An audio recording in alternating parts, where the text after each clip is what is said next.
budaya.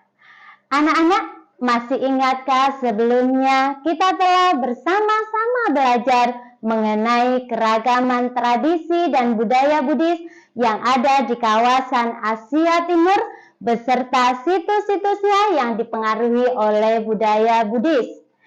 Pastinya masih ingat bukan?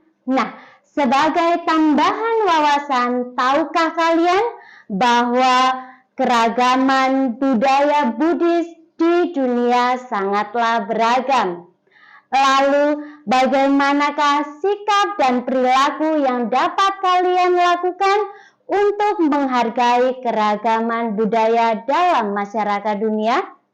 Nah, pada kesempatan kali ini kita akan belajar bersama-sama mengenai keragaman tradisi dan budaya yang ada di kawasan Asia Tengah dan Asia Selatan yang dipengaruhi oleh budaya Buddhis.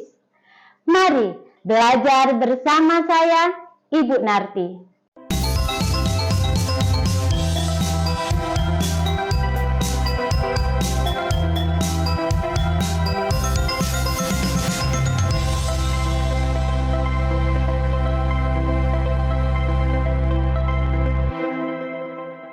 Agama Buddha di Asia Tengah berkembang setelah Raja Asoka mengirimkan utusan keagamaan ke barat laut India pada abad ketiga sebelum Masehi. Kawasan Asia Tengah menerima agama Buddha dengan cepat, sehingga menjadi pusat pembelajaran agama Buddha yang memiliki banyak biksu terkemuka dan sarjana. Penyebaran agama Buddha di Asia Tengah dilakukan oleh para pedagang dari Asia Tengah yang datang ke India untuk berdagang. Berikut negara-negara yang dominan dipengaruhi oleh budaya Buddhis. Yang utama adalah Tibet. Tibet pada saat ini termasuk dalam wilayah kekuasaan Tiongkok. Namun, secara umum, masyarakat dan adat istiadat Tibet berbeda dengan budaya Tiongkok pada umumnya. Sebelumnya, Tibet merupakan sebuah kerajaan berdaulat yang memiliki banyak biksu dan biksuni yang mengabdikan hidupnya untuk praktik ajaran Buddha. Akulturasi dengan budaya yang terjadi melahirkan agama Buddha Tibet yang sering dikelompokkan sebagai bagian dari agama Buddha Mahayana dan Vajrayana.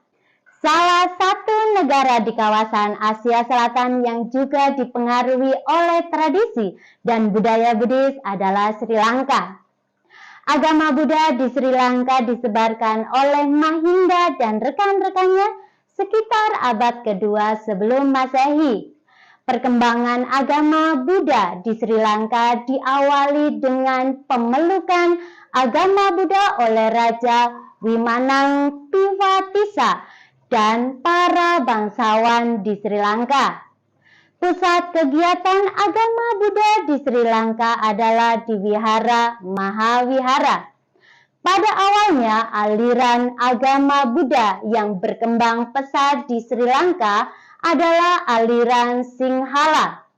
Setelah kanon Pali mulai ditulis di Sri Lanka pada masa kekuasaan Raja Witaka Gammani tahun 29 hingga 17 sebelum Masehi, agama Buddha Theravada berkembang di Sri Lanka. Tempat bersejarah di Sri Lanka yang berhubungan dengan tradisi dan budaya Buddhis antara lain, yang pertama ada kota suci Anuradhapura. Kota suci Anuradhapura dibangun di sekitar cangkokan pohon Bodhi. Pohon Bodhi ini dibawa oleh Sanghamita sekitar abad ketiga sebelum Masehi. Anuradhapura sebagai kota politik dan keagamaan di Sri Lanka berkembang selama 1.300 tahun. Selain adanya pohon pencerah, kota Anuradhapura juga memiliki situs bangunan yang disebut sebagai Ruan Velisya Dagoba. Bangunan ini merupakan sebuah stupa yang berbentuk seperti kubah dan dengan dicat warna putih. Yang berikutnya ada kota suci Kandy. Kota suci Kandy dikenal dengan nama Kota Senkadangalapura yang merupakan ibu kota terakhir dari Raja-Raja Sinhala. Masa pemerintahan mereka menjadikan budaya di Sinhala berkembang selama 2500 tahun dan berakhir ketika masa penjajahan Inggris di Sri Lanka pada tahun 1815. Di kota ini terdapat wihara relik Buddha yang terkenal dan sangat dihormati oleh umat Buddha. Yang berikutnya ada Kuil Dambulla. Kuil Dambulla juga dijuluki sebagai Kuil Emas Dambulla, merupakan sebuah tempat ziarah suci selama 22 abad. Dibangun di dalam sebuah gua dengan 5 altar suci. Di dinding-dinding gua dihiasi dengan berbagai gambar Buddha seluas 2100 meter persegi dan terdapat 150 patung Buddha. Nah anak-anak, itulah situs-situs yang dipengaruhi oleh budaya Buddhis yang berada di kawasan Asia Tengah dan kawasan Asia Selatan. Lalu, bagaimana kalian memaknai keragaman budaya dan tradisi yang ada di dunia? Di sini Ibu memiliki sebuah pertanyaan. Pernahkah kalian berkunjung ke taman kota atau pergi ke taman yang ada di sekolah kalian? Apa yang kalian lihat? Tentunya di sana terdapat berbagai macam tanaman dan bunga yang tumbuh, bukan?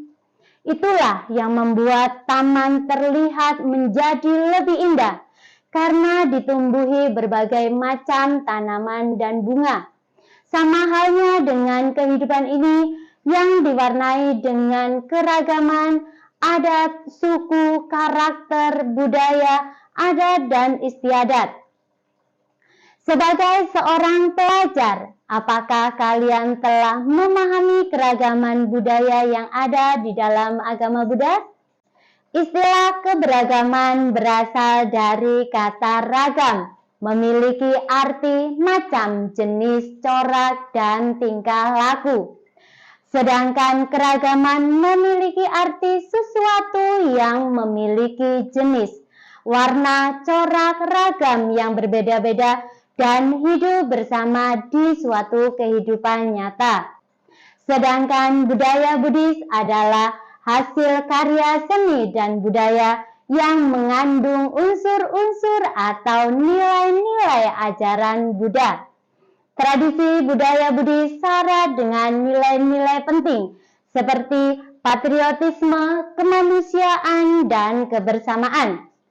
Keberagaman tradisi dan budaya Buddhis merupakan warisan nenek moyang yang tidak ternilai harganya.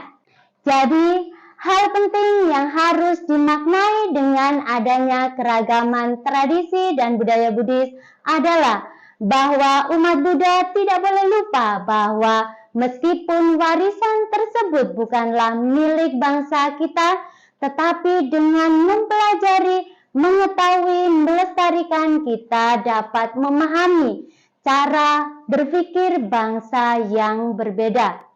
Hal inilah yang menjadi langkah nyata sehingga kita dapat turut serta mewujudkan perdamaian dunia. Setelah kalian mengetahui bagaimana makna dari keragaman budaya dan tradisi yang ada di dunia, lalu bagaimana cara kalian mempertahankan dan melestarikan keragaman tersebut? Berikut beberapa cara yang dapat kita lakukan untuk menjaga dan mempertahankan keragaman budaya dan tradisi yang ada.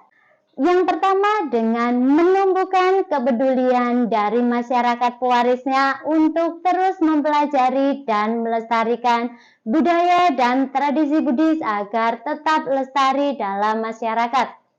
Melestarikan budaya leluhur melalui ritual keagamaan merupakan salah satu cara yang dapat dilakukan untuk kelestarian tradisi dan budaya Buddhis. Yang berikutnya adalah dengan terlibat langsung dalam upaya pelestarian tradisi dan budaya.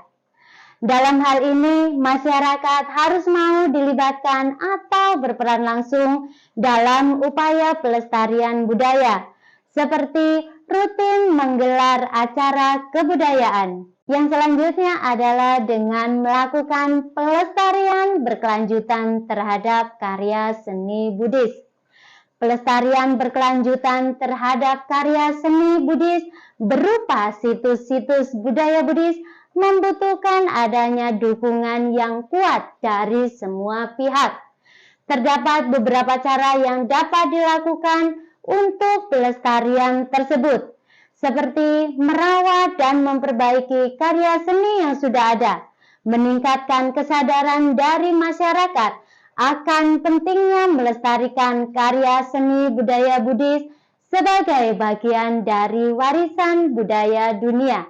Baiklah anak-anak, dari pembelajaran kali ini dapat disimpulkan bahwa tradisi dan budaya Buddhis merupakan warisan dari nenek moyang yang tidak ternilai harganya dan membutuhkan waktu berabad-abad untuk membentuk suatu peradaban yang menjadi identitas suatu bangsa.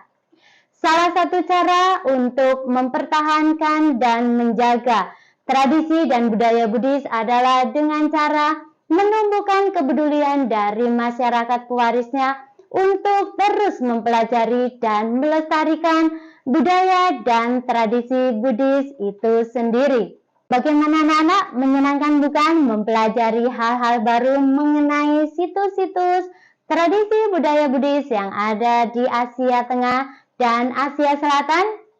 Baiklah, sebagai bahan refleksi, tuliskan hal-hal penting yang telah kalian peroleh dalam pembelajaran kali ini pada lembaran LKBD yang akan Ibu bagikan. Apabila ada hal-hal yang belum dipahami, silakan kalian tonton kembali video ini. Akhir kata, Ibu ucapkan Sotihotu, Namo Buddhaya.